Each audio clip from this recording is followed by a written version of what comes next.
Hey, good morning. Welcome to Hobby Evolution, episode 910. Oh, we are just 90 episodes away from 1,000. We're over 90% of the way to 1,000 episodes of Hobby Evolution.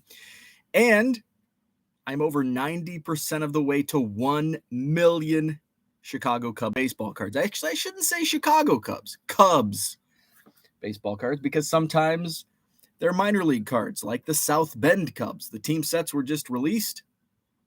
Bought a couple of South Bend Cubs team sets.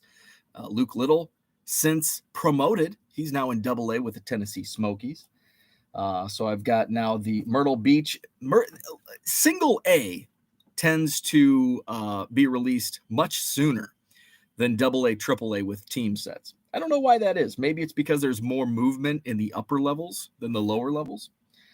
I don't know. So Myrtle Beach, South Bend checked off. Now waiting for Tennessee and Iowa to release their team sets for 2023. My official count is somewhere around 904,000. I updated the Cubs cardometer. I forgot extra stand to display it at my booth yesterday at the Madison Card Show, which I'm going to review today. But it was there in attendance, just on the back wall where people couldn't see it. So, but I picked up some Cubs yesterday. So I believe with the Cubs I picked up yesterday and the South Bend Cubs team sets, should be up over 905,000. Plus still some Goodwill boxes, a lot of Goodwill boxes to go through. That's kind of last resort sorting. Probably won't get to it for a while. But that's where I'm at with the Cubs. How are you guys doing? I'm a little late after 9 a.m. A little late for a Sunday, even late on a Sunday. Stayed out past my bedtime last night. It's a long day. The Madison Card Show is a long day. I did because it wasn't a sellout with dealers, and I wasn't. It's sometimes it's actually having less dealers is less stressful for multiple reasons. The biggest reason, though, is because when it's sold out or slightly oversold, I have to do a lot of rearranging of tables. I have to make sure there's tables. And then the stressful part comes in. It's Friday afternoon. I'm doing all of this work. I'm sweating, moving tables around, and then I get cancellations. And so I did that work for nothing. And now, not only did I do that work, but I'm going to have empty tables at the show. So we didn't have that happen. Did have a late cancel yesterday morning. But other than that, off without a hitch for the most part. So it's less stressful. So I don't go to the venue as early. So I went Friday. Everything was set up. Although I did have earmuffs, if you don't want to hear about tax talk for a minute.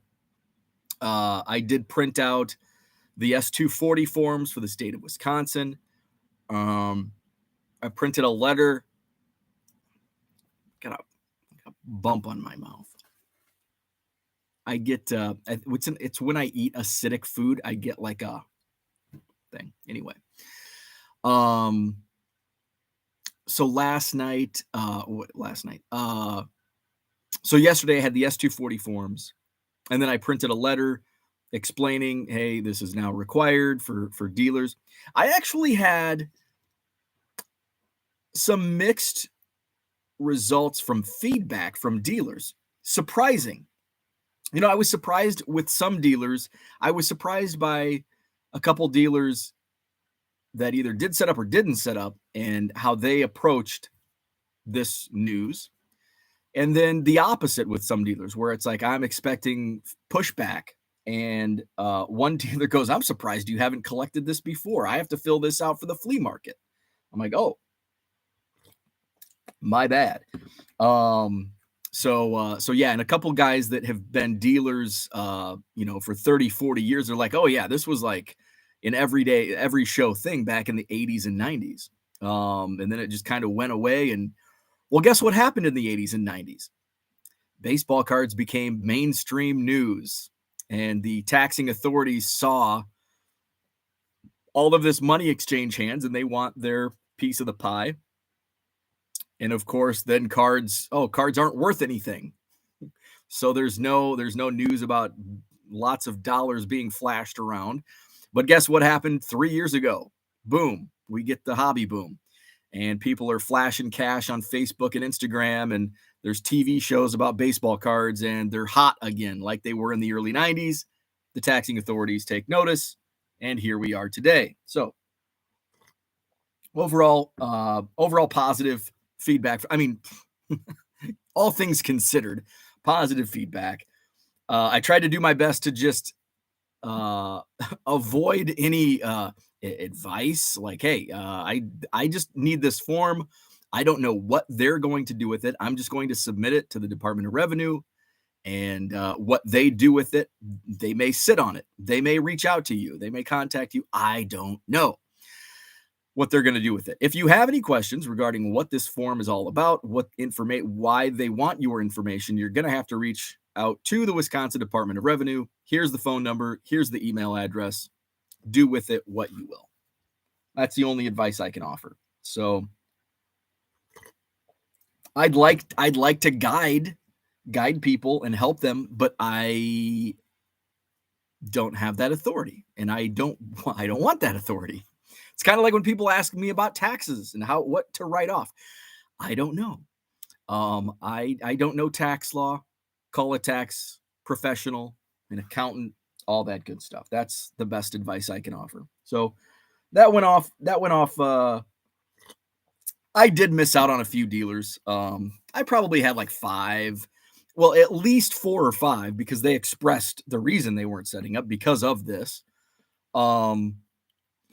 And I'm sure there were a couple other dealers that didn't want to set up because of this, that they just, I didn't ask, they didn't, don't ask, don't tell. So yeah. So overall, a really fun show.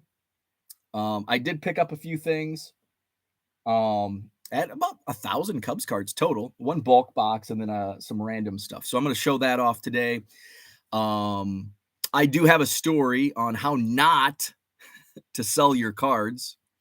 I had somebody approach me. I actually had more people yesterday approach me trying to sell me cards than normal. Now, and the reason, it's not because people are freaking out trying to get money for their cards.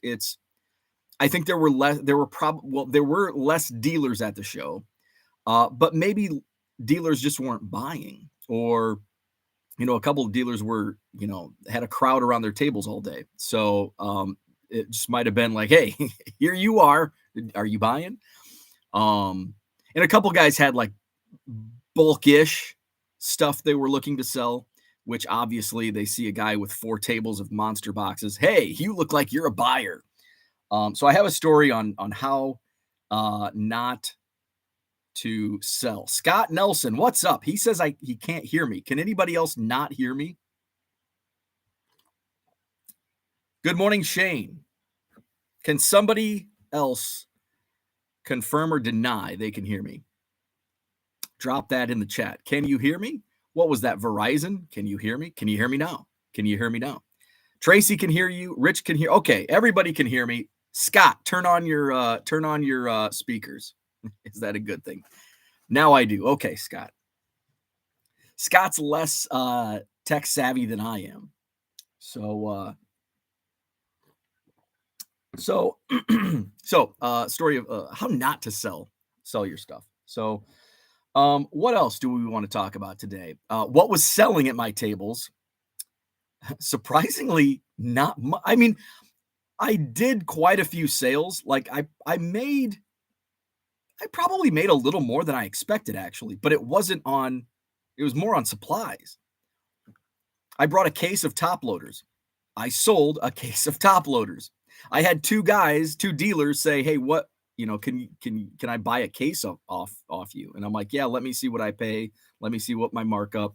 And I'm like, here's the price. And like, oh, I might be interested. So I had like 2 dealers. So I might put in another order for top loaders, and damn, they went fast. I sold all of my card savers. I took, I think, five boxes of card savers. and I sold all of them. I didn't take in penny sleeves were like it's either people are buying a ton of top loaders and card savers or a ton of penny sleeves and not the other stuff. Because I didn't sell too many penny sleeves, which is kind of good because I didn't. Although now I'm going to place another order for more supplies just so I have them for the July show. Next show, by the way, July 22nd. I don't have the cards out. So many people ask me, and I feel so bad because I always have cards with the schedule. Probably, yeah, I have a bunch right here. So this is the Madison Card Show. So I now that I do have the dates locked in for the entire year, I can print these out. Hopefully, I'll get these. Well, I know I'll have them by the July show. So July 22nd, August 26th, September 30th, October, I believe it's 28th. It's the last Saturday in October. I think it's the 28th. November 25th, I believe it's the Saturday of Thanksgiving weekend, which is usually a good show because people want to get away from their families.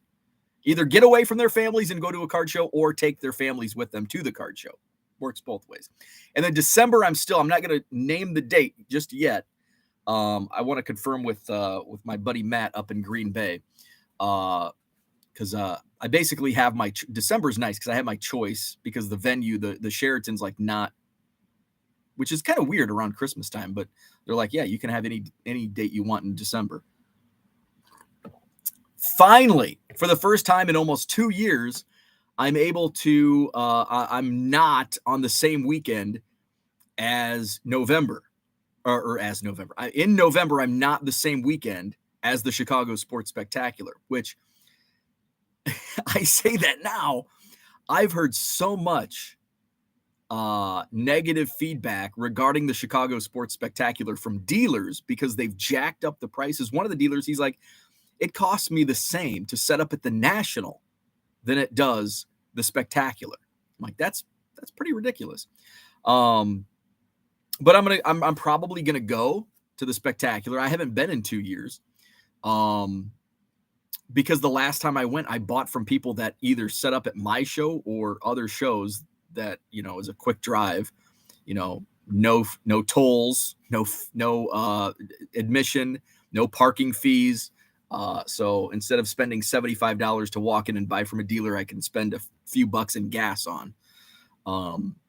But it's a nice trip. So I think the November Spectacular, I'll probably go drive down Saturday morning, and maybe stay overnight. And I don't even know if I would go Sunday morning. It'd just be like unwind, get out of town for a night, just a break from my basement. Right. So might do that in November since my Madison Card Show is not on the same weekend. Finally, thankfully, because I do still have a lot of dealers that set up in Chicago regularly and miss my show. We've got Uncle Rich in the house. Good morning, Todd Richardson. What's happening? Andy Mack is here. Michael Renicky, good morning. I got to see Michael yesterday. Let's see. And we'll see each other at the Michael will not be at the July show, but a few days later I'll see him at the National. Andy Mack, what's happening? Are we ready to induct Morel into the Hall of Fame? The dude is a beast. Here's a funny story about Morel.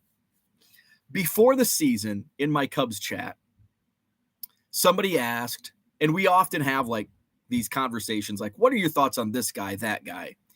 And so the topic was, what are your thoughts on the career trajectory of Christopher Morel? And so my thought was, he's going to be an average, everyday big leaguer, but he might make 2 all-star appearances in his career. And a couple guys are like, whoa, I'd be more than happy with that. And that's not what I expected people would be like, oh, he's going to be a multi-time all-star, blah, blah, blah, blah, blah. And so he he's in Iowa. Like, well, we need Morel. He comes up and he just blasts home runs. And now it's like, well, 2 all-star appearances. Hell, he's going to make an all-star appearance this year, most likely, if he keeps hitting the way he's hitting. So, but that's still my sentiment is Morel's going to be a slightly above average, like above WAR, positive WAR, decent. I don't know, positive. You can be 1 WAR and not be a really good player, but I think he's going to be a serviceable everyday player for the most part. And he'll go to a couple All-Star games. That's my thoughts on Christopher Morel. But I love the way he's hitting. Oh, and the story that was actually I have two stories because the next story, which is what I thought about, my buddy Craig, awesome dealer. He's right across. When I set up at the show, he's usually right across from me, or he's always in his spot. But when I set up, I'm sometimes across from him. I'm across from him, I should say. So Craig, awesome dealer. He's the guy that I bought the Derniche Valdez, and I'm like, I overpaid probably, but like he's a good dealer, and that was a price I was willing to pay in person. Like on eBay, I'm just going to shop around, but in person, it's like, yeah, I'll pay that. I can probably pay that or less on eBay, but I'm going to buy it from Craig. So he had, I think, one of the guys that sets up with him pulled a Morel home, actually pulled two. He pulled one at the show yesterday, home field advantage, Morel. And I was honest, and I'm like, sell it to somebody else because I'm not willing to pay current prices for Morel. I'm going to wait. And that's not that's not me not wanting to do business with a dealer. That's me not wanting to pay current market price on a player because I'm pretty sure in a few months I can get that, say it's a $40 card today. I think in a few months I can get it for $20, and I don't want to pay $40 today for something that I don't need today and that I can get in a few months. And I don't think it's too rare if the same guy pulled it out of two boxes. So it's not like it's a low serial number, out of 5 card or a super short print or anything. So I'm like, I'm honest. I'm going to be honest with you. I don't want to pay. It's to me, it's not worth the current market price. And that's not a knock on any dealer selling it at market price. Go sell it to somebody else because you can get more than what I'm willing to pay. I'm willing to pay $20, which is probably half of current market price. And that's not fair to you because I know you can probably sell it to somebody else in this room, if not on eBay for $40. Michael's on his way to umpire a doubleheader. Good luck today. Go Blue. Andy Mack, I'm driving 5 hours to Louisville to help my sister move. That does not sound fun. Louisville. Brian, good morning. Stuke in the house. Good morning to you. Going to ride my bike. I want to ride my bicycle. I want to ride my bike. Going to ride my bicycle 15 miles to Wisconsin and back. So are you, Stuke, where are you? Which state are you in? Because 15 miles could be, hell, it could be Michigan, could be Minnesota, could be Illinois, could be Iowa. Going to ride my bike 15 miles to Wisconsin and back, getting ready to walk the floor at the National. There you go. I've only rode my bike once this year. I need to get that freaking thing out. Scott says, ask the 70s guy for tax advice. Tracy says, good morning. Happy Father's Day. Yes, happy Father's Day to everyone out there. Shane says, good morning. Okay, now everyone can hear me loud and clear. Eric, good morning. Cooter's in the house. Let's see. Turkey Cards is here. What's up? Boston Smoke, good morning. Where we at? Maybe it's the tax talk causing temporary hearing loss. Yes, that's what it is. Shane says, thank you, everyone who gave me some advice for my first show. It helped me quite a bit. Did pretty good for the first time, and there was not a lot of traffic, but people seemed to like my table. Excellent. I love that. From my experience, just my own experience, and from talking to other dealers, first shows can be grand slams or strikeouts. And here's why. Grand slam, when it can be, and Shane had a grand slam, and I think grand slams happen when you have good stuff at good prices and you're the new guy, right? So, I mean, you can't just show up with shitty cards at shitty prices and have success being the new guy. But if you have good stuff at good prices and you're the new guy, it's synergy. And you're going to have, you will likely have a great show. Good show. Good to great show. Then there's the strikeout. And the strikeout is you may not have what people are looking for. And that just might, that might not even be on you. I mean, sometimes, like I didn't have bargain box diggers yesterday. There was just no, people weren't digging through my boxes. And sometimes, what show was it? It wasn't April. I think it was March. Oh my God. I made like $600-700 selling quarter cards at the same show in Madison. Yesterday, I don't even think I've got it all written down, but I sold maybe $50 in cards. Most of it was in supplies. So it's really hit or miss. But the strikeout for for first dealers, for first time setter uppers, is going in with not only stuff that may not move that day, but high expectations. And I often have high expectations. Yesterday, I was very tempered, and I think I tried to quell other dealers. I had one dealer who said, yeah, I had a really shitty show last month. And I'm like, I'm sorry to tell you this, but I think if you had a bad show last month, it might be worse today, because I'm not expecting a really good show. It's June. July's going to be hit or miss. I think the July Madison Card Show for dealers, you're either going to you're going to be a grand slam dealer, or you're going to be a strikeout dealer. I don't think there's going to be any middle ground next month, because it's the Saturday before the National. And if you have good stuff that's flippable, okay, not like Barry Bonds rookie cards, not junk wax, even if they're 10s, stuff that's a commodity, that's going to be something that's going to be currency for the National at trade nights, walking the show floor, etc. Last year we saw that the Saturday before the National in Madison. Several dealers are like, I sold like half my table. And then half the dealers were like, oh man, it was shitty. And I think that's what is going to happen next month. So for some dealers, I think it's going to be but I got more positive reviews on yesterday's show than I expected. I thought it was just going to be, and maybe that's because I went in with extremely low expectations. Like, okay, I didn't sell out for dealers. It's June. It's a nice day. People want to be outside, all that stuff. But foot traffic was still good, better than I expected. Same with May, the Memorial Day weekend. Traffic was better than I expected. So good to hear Shane. Eric, what's happening? I got to see Eric yesterday. I have to fill out that sheet and get it back to you. I kind of forgot it. That's okay. What you can do is either text it, just fill it out, text it to me, or email it to me, because I do need that within 10 days. I gotta submit that information within 10 days.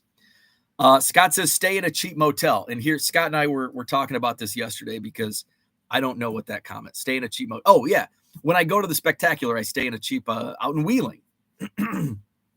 It's certainly no 5-star. It's the Ramada. And it's, some rooms are better than others. It's a bed and a toilet, right? But they got a bar restaurant attached. So I'm all about it. And it's $60 a night. You room up with a buddy, you split the room, $30 a night. And that's my National stay. Eric says, hey, see spots on the shelf that you could have put shoe boxes over here. Morning, Joe. What's happening? Oh, speaking of shoe boxes, I forgot. Can you? Oh, you can't. I don't know how to move this around. But there's a shoe box behind me with 1976 Fleer stickers. My buddy East Coast Tom was in the house yesterday. As I was unloading my car, putting all the quarter boxes onto a luggage cart, I think I had everything loaded in. I went to move my car and do the last check, and I realized, shit, I was supposed to bring my shoebox full of 1976 Fleer stickers for East Coast Tom, and I forgot. So I will either bring them to the July show, or I'll see Tom at the National, because I think he's staying at the same hotel out in Wheeling that we're staying at. So, so I have those. Forgot those. Where are we at? Stukes in Minnesota. Aha. Red Bridge. Good morning, sports card collectors. Happy Father's Day. Our family is eating cinnamon rolls and watching along. I will not say the F-bomb. Kid-friendly show. Good morning. Minnesota for Stuke. Yeah, I stayed out a little late last. I'm a little later than normal because it was a long day, the Madison Card Show. And then buddy had texted me Friday, and he's like, "Hey, I'm batching it this weekend. You want to go out Saturday night?" I'm like, "Yeah, I've got the show."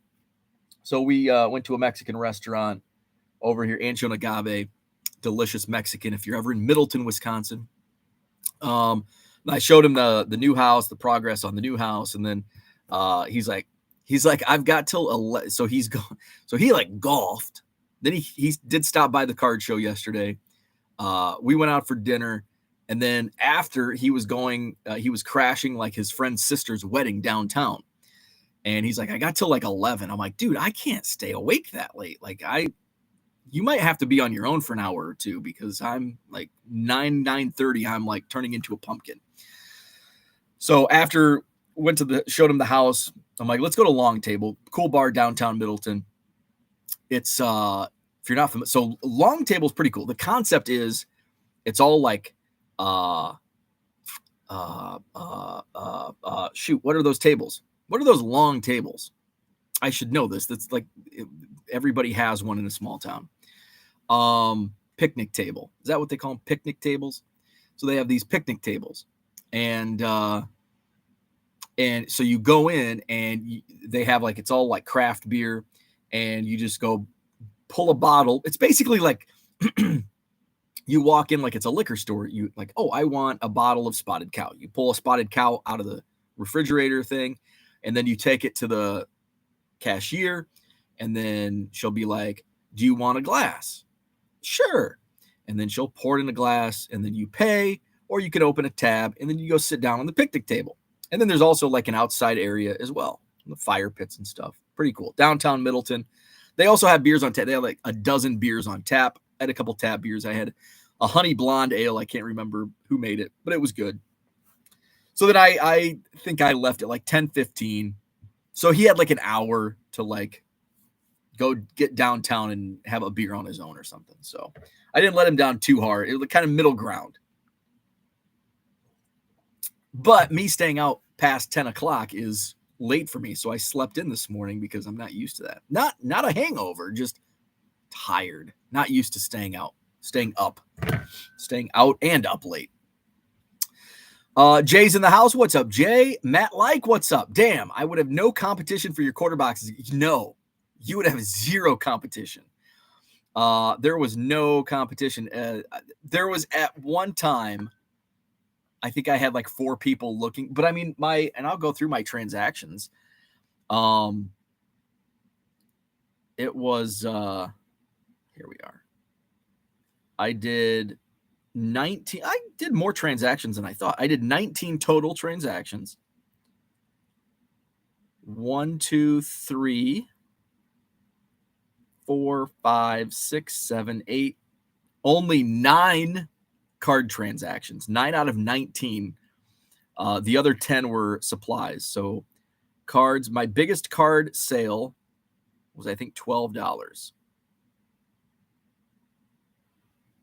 Yes, $12 was my biggest sale on cards. Nobody filled a box. Nobody bought a pile. So sometimes that's what happens. But I would have been ticked if I didn't bring any supplies. That would have been a bummer, because I wouldn't have made very much. And I didn't buy much either.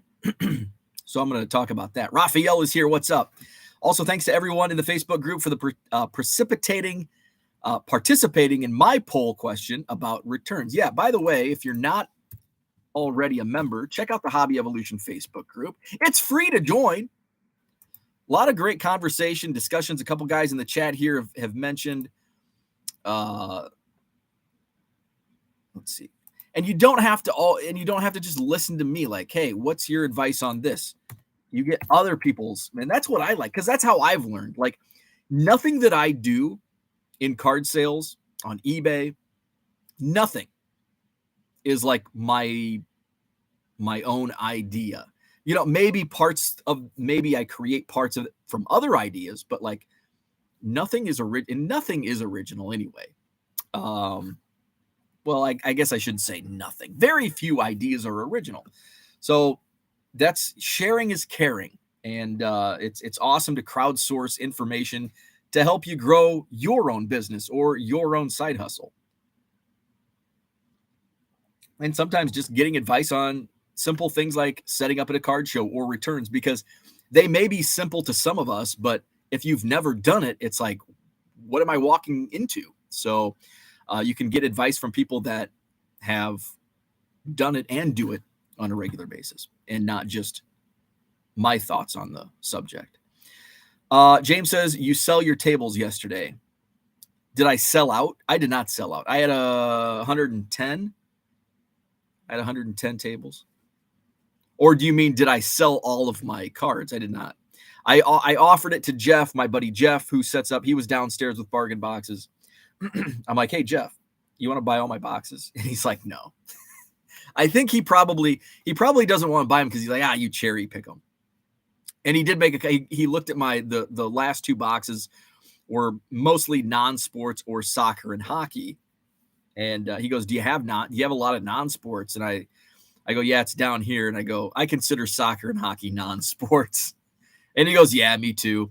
My buddy who I went out with last night stopped after he golfed. He stopped in, and he goes, it's funny that you have soccer in your non-sports box. And I know. I know. He played college tennis, and he goes, I see you also have tennis you have some tennis cards in your non-sports box. I said, yes, it's all kind of lumped together. Let's see. TD Sports Cards, happy Father's Day.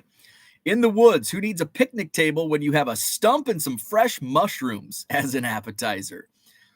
Let's see. Shane says, absolutely, Brian. It was a great poll. I'm glad to see others have buyers pay return shipping like me. And I do. So returns, I have returns, 30-day returns. And the buyer pays return shipping, because I've had a few people like, I didn't want the card. And it's like, if you order the card and didn't want it, like, you're going to pay for return shipping. I'm not Amazon, right? So I have buyer pays return shipping. Also, if you do offer returns, it helps. Free shipping helps the algorithm. It boosts your search. So does having returns. And I know a lot of people don't do returns. Here's the thing. It suppresses your search. It's going to push you down. The algorithm it's going to push you down. But not only that, it's pretty easy to get, like, for buyers to get around that. If they open up a claim for a return and they say it's like not described or damaged, they can return it. So I've had a couple instances where it's like, I don't want to accept this return, and I had to. So doing no returns actually hurts you in the long run. Tracy says, I loved mushroom hunting when we lived in Missouri. I have never been mushroom hunting, and I love morels. I love morels of the mushrooms and the brothers, Christopher and Raphael. Love morels, and I've never been hunting for them. And I have friends and family that, like, oh yeah, come on out. And usually it's like, I don't feel like it. Like, I gotta like I gotta cover my body so I don't get covered in ticks. I don't know, but I really love morels. But I've never been. My cousins and my uncle, like, freaking, they'll like every weekend, like during morel season in Northern Illinois, like freaking bags, and they're expensive. It's like $50 a pound for morels. I'd pay it. They're freaking good. Does anyone get information from Car Dealer Pro regarding updates or what they are working on to improve? I don't think so. I'll have to reach out to see if they do. I don't think they offer like what they're working on to improve, just because, it's kind of like, if it's like a beta type deal, like, and it doesn't work, you don't want to advertise, hey, we're going to do this, and then not do it. But they have shared, I like in various podcasts, I don't think they have like an official newsletter or form that says, hey, these are things we're working on. But I think like Ted's been pretty transparent with some of their plans on what they want to do. Dave says, on Car Dealer Pro, how do you find out what didn't upload it gives you failed to upload. So when you go to, so you're on eBay, you go to your reports page and you upload, and it says failed to upload. So it will tell you, go to the far right. So where it has your under, where all the files are that you upload. So say your most recent upload, it's at the top. Over on the far right, there's an action, and it says download results. So that will give you the results. Actually, I'm not going to download that one. I'm going to find one in my screen that like one failed. Okay, here's one. One failed. 111 complete. So I'm going to download those results. Here, I should have been on StreamYard this morning. So I'm going to open this spreadsheet. One of these failed, so I'm going to find out how. So you go to action, download results. It'll bring up a Excel sheet that you can look at. Of course, this is again, this is in your eBay screen when you upload. Where in the hell did it go? Oh, why is that tab open? Oh, where am I? My computer sucks. Not that anybody's surprised by that. Now it just completely disappeared. I wanted to open it up. Is it trying to open? Saved to my desktop, so I found it. Now we'll click on it. Not opening. Okay, come on. So that's where you find it. I'm going to go in and we'll try to find it. Happy Father's Day, a collector's dream in the house. Good morning to you. So yeah, all in all, yesterday's Madison Card Show was good. I'm going to share a story. Just freaking not opening. I almost dropped the F-bomb again. We have children listening. No F-bombs. So anyway, as that tries to open, let me show off. So the first thing I got was this box. So there's probably about 500 Cubs cards in here. I got this from dealer Eric, who was set up next to me. He's like, all right, what do you want? He's always wanted to wheel and deal. Last time I paid him like $50, and then he gave me, it was a trade. I gave him $50 and 2 tables at the Madison Card Show. I received a 5,000 count box of Cubs cards. Yesterday, I gave him 2 tables at the Madison Card Show. He gave me $50 and that box of Cubs cards. What else? Oh, and then, so I got some other stuff. So my big purchase yesterday was Moises Ballesteros. It's a first Bowman Chrome Mega Box Auto SGC 1010. 10's on the board. This was only $30. I'm like, now if this was like a 9.5 or a 9, like it probably would have been $20. I don't know. But I thought this was a steal for $30. He's been climbing the prospect charts. Not that I like to pay big money on prospecting, but I thought that was a good deal. Somebody dropped this off. Was Cody 608? Was this you that dropped off this Mark Grace? This is like nth degree Mark Grace from 1995. Shiny. So thank you. I think Cody sent that.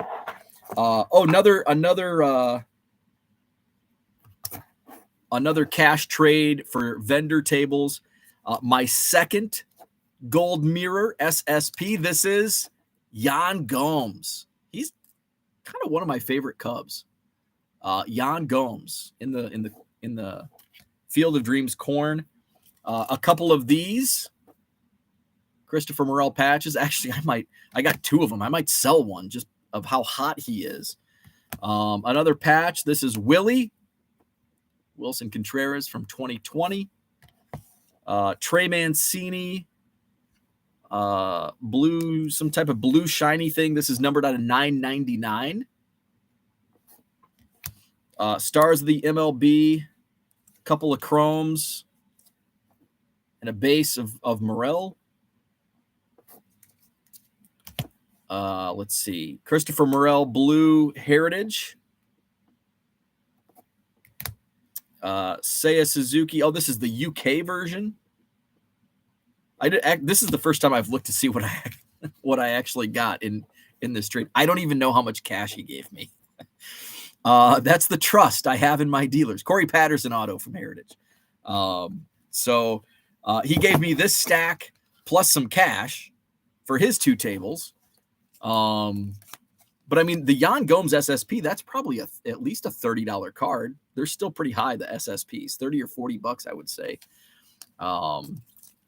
He had $10 sticker on that. So, I mean, I was happy. I was happy getting cash on these cards. It's good stuff. Let's see. My buddy John Gruber dropped off. I've never seen these 1996 Fleer Baseball Cubs, and there's 2 packs. So he gave me these, and then he gave me a couple vintage. Are these 55 or 56? Elvin Tappy from Quincy, Illinois. Later became one of the Cubs college of coaches, and Hank Sauer. Let's open up one of these because I don't know what's in these. So I'm going to keep one sealed. We'll open one right now just to see what's in here. Came in a team bag, so I can reuse the team bag. Maybe. Okay, there we go. So this is from 1996. Got the Cubs logo on it. Let's see what's in here. Shane wants to know how much is a table? $50 for one, $80 for 2 tables. So I assume these are all Cubs. Okay, yeah. So it's 10 Cubs baseball cards from 90. So there's 20. And it has the checklist on the back. So we've got Brooks Kieschnick. Great follow on Twitter, by the way. Robin Jennings. He was from Australia, I believe. Is Scott still here? Scott probably knows him. Oh, he's from Singapore. There's Gracie. Leo Gomez. This was a rough era in Cubs baseball. Brian McRae. Doug Jones. Got the Cubs team card, logo card. Jose Hernandez. I have a pair of game-used cleats from Jose. Luis Gonzalez. And Kevin Foster. I think he passed away a few years ago. There you go. So some Cubs cards. So I got those from John. One of the coolest things. And by the way, I do consider. Where'd these come from? I do consider pocket schedules as cards. They go into the count. So East Coast Tom bought a huge pocket schedule collection. So he's like, here, I've got a whole stack of Cubs that I don't need. Take what you want. And then Sal Dougie was there, standing right there. And he's like, do you know Abraham? And I'm like, yeah, he's right there. He's on the other end of my table. So he had Brewers for Sal Dougie. So I picked out ones that I needed. 94. And that's pretty unique because it has Marvin Klitsky. Must have been an insurance agent or somebody. Yeah, American Family Insurance, Stoughton, Wisconsin. 1995 Cubs revised schedule. Here's the original from 1995. 1996 with Mark Grace on the front. 97 with Sammy Sosa. And some of these I may have, but there were a couple that I knew I had like multiples of, so I did not take those. 2000. I like that with the ivy in the background. And some of these I don't remember seeing. Like I have schedules from these. And we were talking about this. The cool thing about pocket schedules, there's so many. So I asked Tom, I'm like, how many pocket schedules do you have? And he goes, oh, probably 100,000. Jesus. Here's Soriano. Like, I don't remember this 2007. I think I remember 2007. I thought Dusty Baker was on the cover of 2007, and I didn't take. There was a Dusty Baker cover, but I know I have that one. 2008 and 2009 kind of look similar. 2013. Let's see the schedules. Are you looking at them? You might be delayed. Oh, this is the Cubs convention schedule from 2014. So those are some of the schedules. There was an older one. Oh yeah, because it's taller. So I put this one. How about this? Here's a classic. 1981 WGN Radio 720. So I don't have too many. I have pretty much all of them from like 1982 on. But pre 1980, I only have a couple. I have some like mid 70s that I found randomly. Vince Lloyd and Lou Boudreau bring you Cubs baseball on WGN Radio 720. And there's the fold out, the 1981 Cubs schedule. Important message for homeowners on the back. How about if you need extra cash, phone friendly Bob Adams, General Finance, offices throughout Chicagoland. See the white pages for the office most convenient for you. So that's the back of the 1981 Cubs pocket schedule. Scott doesn't count them as cards. I do. So that's 1, 2, 3, 4, 5, 6, 7, 8, 9, 10, 11, 12, 13, 14, 15, 16, 17. So you'll have to if you say they don't count as cards, that means you have to audit me and count all 905,000 of my cards to make sure they're actually Cubs cards. So if anybody questions the count, they are free to come over and count them for me. What else did I pick up? Oh, so these. Oh man, I always forget. Somebody walking the floor. Oh, I'm sorry, I forgot your name. Oh, was it KT? Might have been KT Sports Cards on Twitter. I've got to reach out to him. I think that might have been him. So he 3 stacks of Cubs cards. So thank you. And then let's see. Is there any more Cubs? I think that's all the Cubs cards I got. Yes, because then this whole stack. So then I bought this. I had somebody come to my table. So I'm going to go into how not to sell your card. This was actually, and then these I got from somebody. I don't know where these came from. Christopher Morel, Bowman rookie. Dansby Swanson from the 88 Topps design. Javier Assad blue parallel. And another Stars of the MLB, Christopher Morel. So this was a successful purchase. Let's go to the chat real quick. By the way, my spreadsheet never did open, but I did tell you how to find it. So hopefully it works for you. It's just my computer not opening Excel for some reason. Happy Father's Day from Woods and Water. Let's see. Cooter says, loved Boudreau when the WGN broadcast in the early 80s.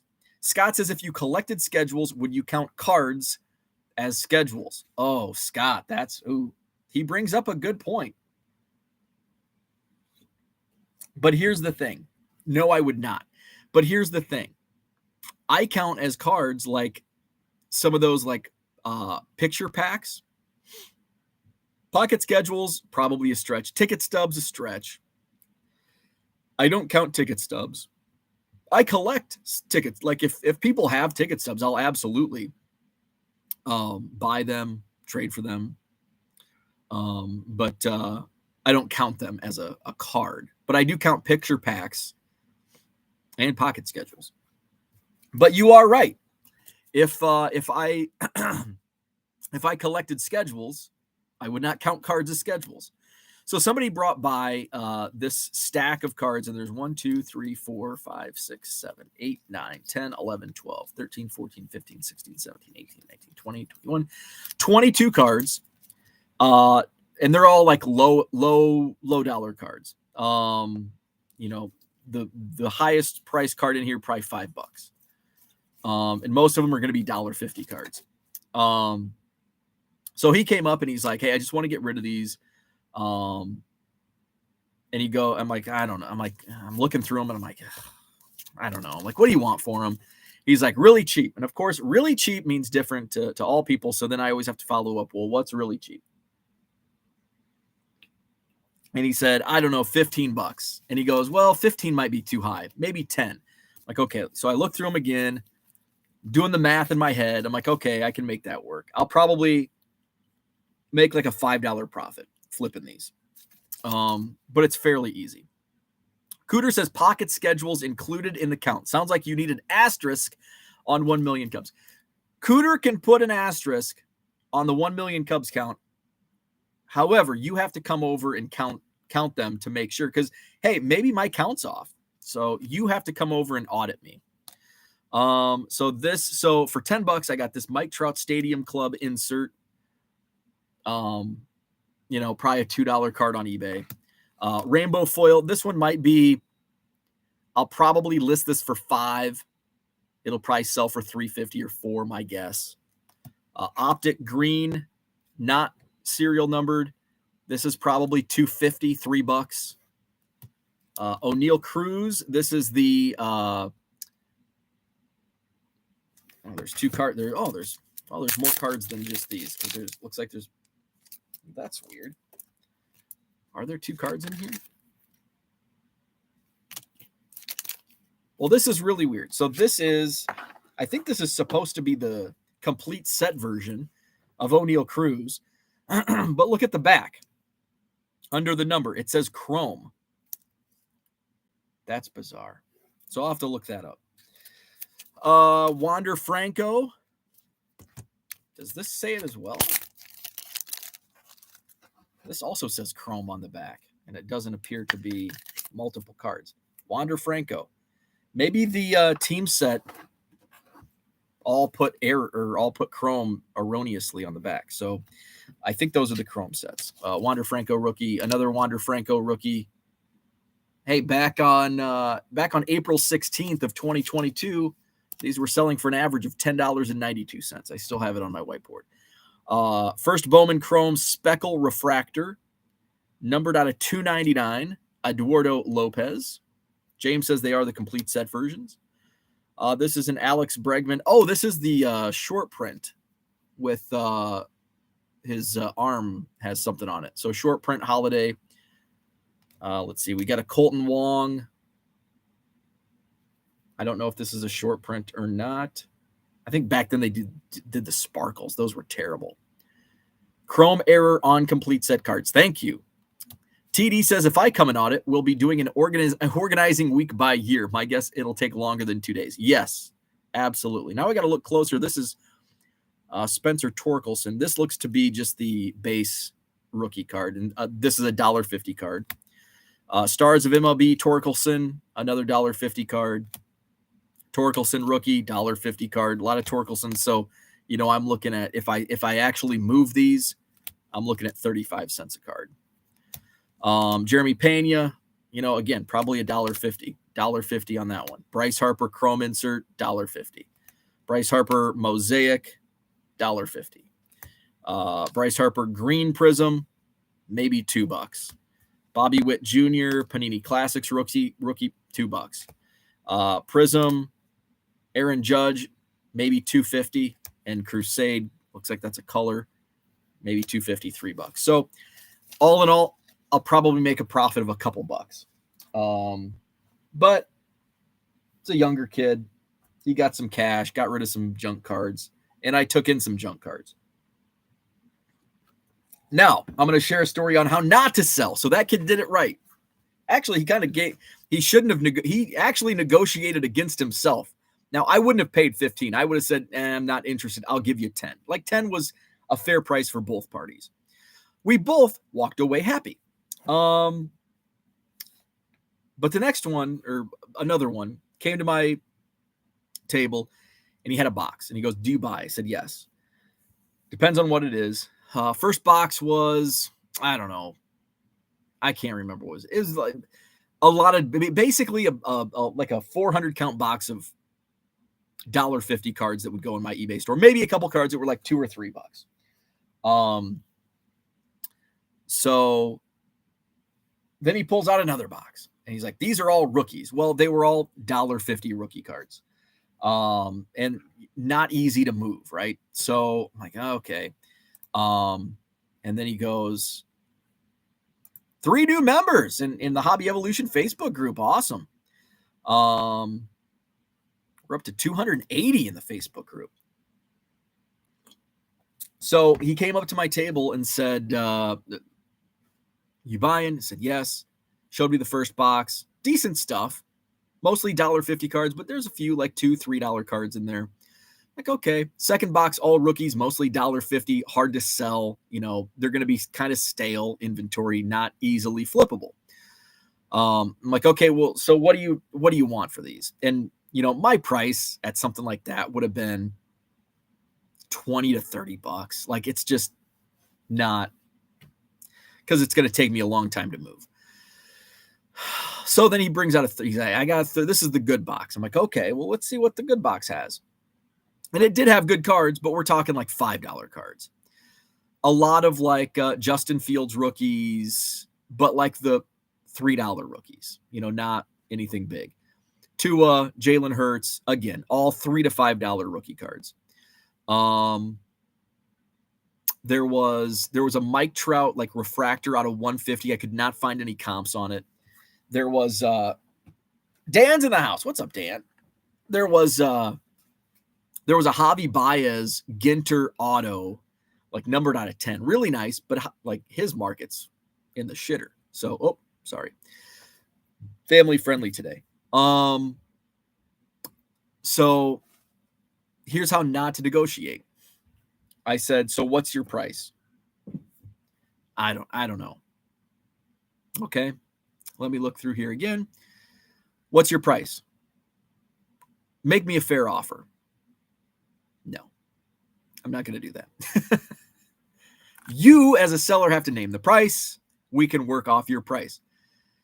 If somebody doesn't give me a price and that's how they carry out a negotiation, I'm going to lowball you. And that's just the way it is, because you came to me to sell. So I'm going to name my price. I may be willing to pay more, but I'm going to offer you a low price. And then you can carry it out from there. So I said, I'll do $100. And I said, you might be able to get more than that from another dealer in this room, but that's my price. And he goes, is that all?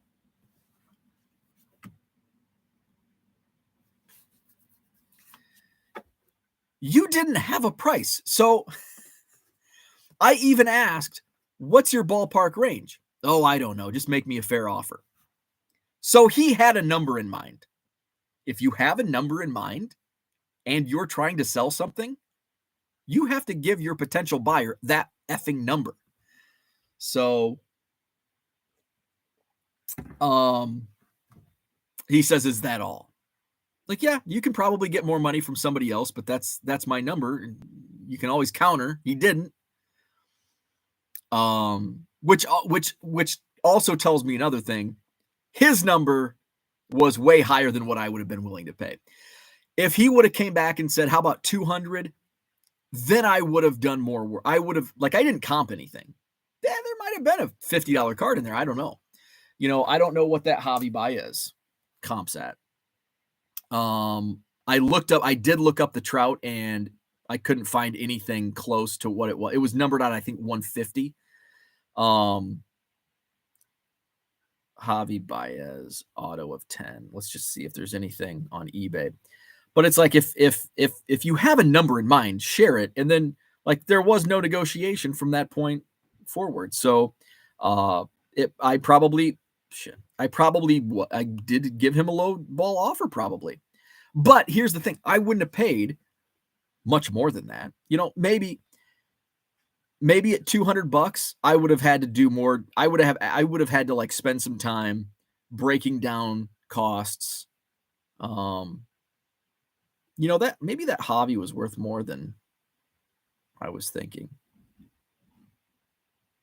I'm trying to find. I saw a couple, but nothing similar. Well, of course, when it's of 10, it's a tough comp. There's a Ginter Archives. Well, that was a best offer. I don't know. So maybe it was a low ball, but that's my price. And he could come back and say, I want 1,000. And then I would have been, we're way off. But he didn't come back with any number. So I think one of the other dealers bought like a single card. They weren't interested because it was hard. It was hard to, it's hard to move that stuff. It's really, that's why it's difficult to find bulk buyers, because especially the more bulk you have, the harder it is to sell and the harder it is to flip. So it's tough. Let's see. John, that 70s Card Show in the house. Cody in the house. Thank you, Cody, for the card. I think, Cody, you gave me the Grace card, correct? Where's all my cards at? Here we go. I think, did you give me this card? I think so. Let's see. So, what else about the Madison Card Show? Good traffic. It was better than expected. I made more in sales than I expected, but I made less in sales in cards than I expected. Most of my sales were in supplies, like Cody with the card savers. It really wasn't, it was such a small sample size that I can't tell you what the buzz was about. So I really don't know what was like moving outside of my quarter cards not selling. I'm not sure what was moving on like the high end. Who were people chasing? So next card show in Madison, July 22nd. That'll be the next card show I will be at. Some busy weekends ahead. I'll be on Monday through Friday this week for Hobby Evolution. I think one evening this week, Ty from Bench Clear Chasing Cardboard, I think him and I will be doing a live eBay show again this week. Some evening this week. What else? I will not be no Hobby Evolution next weekend, either Saturday or Sunday. I'll be bachelor party weekend. Hobby Palooza's next weekend, so that's cool. A lot of hobby content Saturday and Sunday, so check that out over on Bench Clear Media. And then hopefully I can start moving some. I did order my shelves. I think Friday morning I talked about putting the order in. So I had to go over to the house and measure the current shelves that I had, because that's what I based the measurements and what I could fit in my card room. So I put that order in. Now I got to call the handyman to put them together for me when they're delivered. So hopefully I can start moving stuff in the next week or so, like junky cards. Let's see. And then July, I'm going to be missing. I think there's a show in Loves Park on July 15th, the Indoor Sports Center. I think it's a smaller show, not the big 2-day show. It's just a 1-day show on July 15th. That's my buddy's wedding day, so obviously I will not be at the show. But following weekend, July 22nd, Madison Card Show, and I'll be set up. I'll bring supplies. I'll bring quarter cards. And then the National. I'll see many of you at the National. I do plan on the YouTuber get-together is on Thursday night at the National, so I do plan on attending that on Thursday after the show. Oh, my back hurts. Why is your back hurt? Oh, I was at a card show all day. So the National at the end of July, and then things will be once July's over, as we get into August, things will be settled down, be in the new house. Summer activities winding down, and I'll be back on the card show circuit. So that's what I had for today. Thanks for tuning in. Thanks for coming out. It was a good show yesterday in Madison. James says Corbin Carroll is a hot seller. Tracy says have a great day. He's going to do some barbecue. Enjoy your Father's Day if you celebrate the occasion. Hit the like button if you haven't already. Hobby Evolution Facebook group. We grew already this morning. We're at I think we added 3 members this morning. We're at 280. Here's the link once more. There's a lot of great discussion going on in the Facebook group. So if you have any questions, there's a lot of people in there that are willing to share their insights and expertise. So jump on in the Facebook group for Hobby Evolution. Join the chat. Hit the like button, subscribe, all that fun stuff. I'll be back on tomorrow morning, 7-ish. And I say 7-ish because sometimes my computer's slowing at 7:05 or 7:15. So my eBay store link also in the description to this video. So check that out. Always going on a 25% off sale when you buy 7 or more cards at regular price. So check that out. Have a great Sunday, and we'll talk tomorrow.